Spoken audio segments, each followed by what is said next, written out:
hamzatul wasl, lam ta'rif, apa ini? Hamzatul qata', apa dal sakin, ghain fathah, alif madiyah, mim dhamma.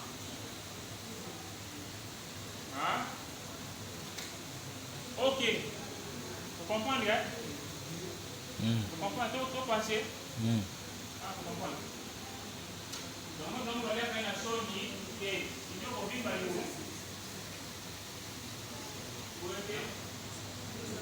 Ok. Et là, on va déjà al-idgham. Quand on a terme pour al-idgham, donc on va avoir terme, mais on va faire tachiko. Deuxième bagage encore al-idgham.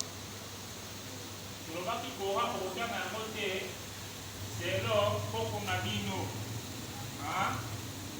oh selo iman ke, selo dia bapa nanti namu, dalam ni nak bos dengan kuat, lamu ni bapa nak saya ubah jauh dia tak usah nama kote, nak amu selo apa nanti, coba ini bapa sih dia korang ke. Wengine sana mjalo bilo po asisi baada ya kwa wengine wote kwa nao lobio bosi na lobio kwa sasa hivi sio hakuna siku kabisa kwa papa lobio ile wote ni mambo kwa hivi na siku wani te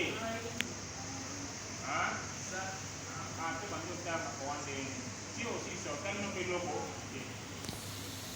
ini bermani, semua ini tajwid deh, ini pasti kita buat deh, memang bukan alif lam mim, dah lagi,